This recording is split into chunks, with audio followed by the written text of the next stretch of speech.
दोस्तों, जिंदगी में एक बार आने वाले करोड़ों डॉलर के सौदों को खोजने के लिए हम में फाइनेंशियल प्रतिभा होना जरूरी है। मुझे भरोसा है कि हम सभी के भीतर एक फाइनेंशियल जीनियस होता है। समस्या यह है कि हमारा फाइनेंशियल जीनियस सोया होता है और उसे बुलाकर जगाने की ज़रूरत होती है। यह इसलिए सोया रहता है क्योंकि हमारी संस्कृति ने हमारे भीतर यह संस्कार डाल रखे हैं कि पैसे का मोह सभी बुराइयों की जड़ है। इस संस्कृति ने हमें प्रोफेशन सीखने के लिए तो प्रोत्साहित किया है ताकि हम पैसे के लिए काम कर सके, परंतु हमें यह नहीं सिखाया है कि पैसे से किस तरह अपने लिए काम करवाया जाए। इसने हमें अपनी फाइनेंशियल असफलता के बारे में चिंता न करना सिखाया है। जब हमारे काम के दिन खत्म होंगे तो सरकार या हमारी कंपनी हमारी जिम्मेदारी संभाल लेगी, परंतु इसके लिए हमारे बच्चों को पैसा चुकाना होगा जो उसी स्कूल सिस्टम में शिक्षित होते हैं। संदेश यह है कि कड़ी मेहनत करो, पैसे कमाओ और इसे खर्च कर दो, और अगर हमारे पास पैसा कम हो तो हम हमेशा कर्ज तो ले ही सकते हैं।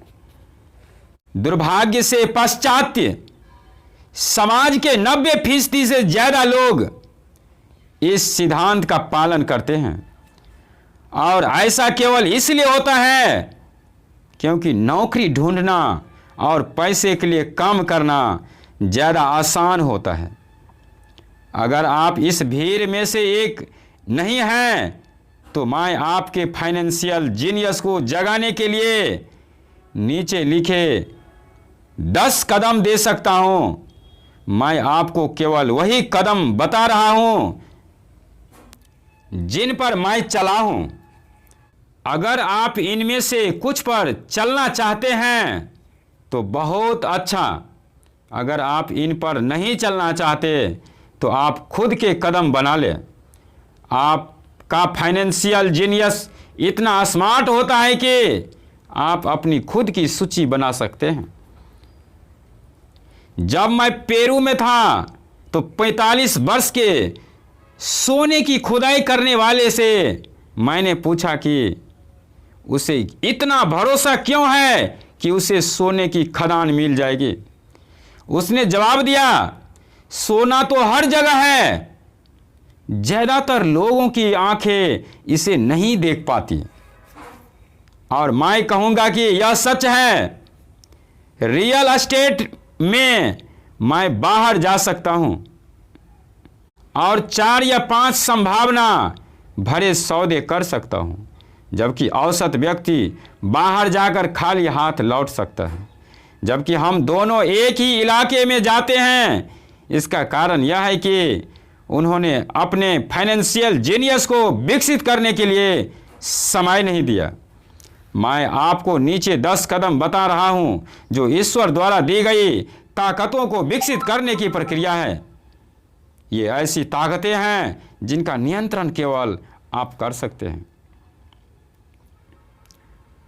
पहला है, मुझे हकीकत से ज्यादा बड़ा कारण चाहिए।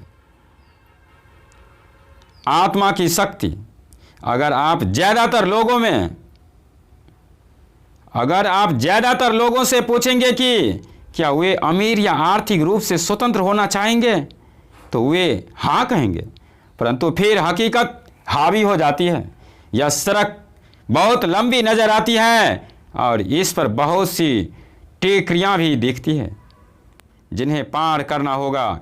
इसकी तुलना में यह ज़्यादा आसान लगता है कि आप पैसे के लिए काम करें और बचे हुए पैसे अपने ब्रोकर को दे दें। मैं एक बार एक युवा महिला से मिला जिसने अमेरिका की ओलंपिक टीम में तैरने के सपने देखे। हकीकत यह थी कि उसे हर रोज़ सुबह 4 बजे उठना पड़ता था ताकि स्कूल जाने के पहले वह 3 घंटे तक तैर सके।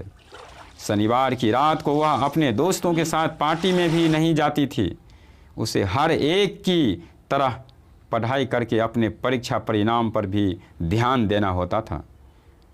जब मैंने उससे पूछा कि उसकी अति मानवीय महत्वाकांक्षा और बलिदान के पीछे क्या कारण है, तो उसने यही कहा, मैं इसे अपने लिए करती हूँ और उन लोगों के लिए जिनसे मैं प्रेम करती हूँ।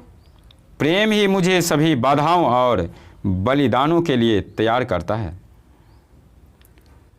हम क्या चाहते हैं और हम क्या नहीं चाहते हैं, इनका तालमेल भी एक कारण या लक्ष्य हो सकता है।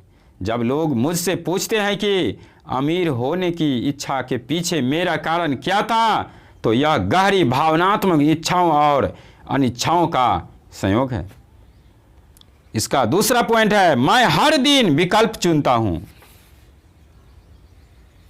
तीसरा है, अपने दोस्तों को सावधानी से चुने। चौथा है, किसी फॉर्मूले के विशेषज्ञ बन जाए और फिर एक और नया फार्मूला सीख ले। पांचवा है, खुद को सबसे पहले वेतन दे। छठा है, अपने ब्रोकर को अच्छा पैसा दे। सातवां है, इंडियन दाता बने। आठवां है, संपत्ति से विलासिता की चीजें खरीदी जाती है। नौवां है, नायकों की जरूरत। 10वां है, सिखाओ और आपको हासिल होगा। तो दोस्तों, उम्मीद करता हूं कि ये कथन आपको अच्छा लगा होगा। यदि वास्तव में अच्छा लगा हो तो लाइक करें, कमेंट करें, ज़्यादा से ज़्यादा लोगों के पास शेयर करें और पहली बार चैनल से जुड़े हैं तो सब्सक्राइब करके नोटिफिकेशन बेल को दबाकर ऑल पर क्लिक करें ताकि इस प्रकार की नोटिफिकेशन आपको सबसे पहले मिल सके। धन्यवाद।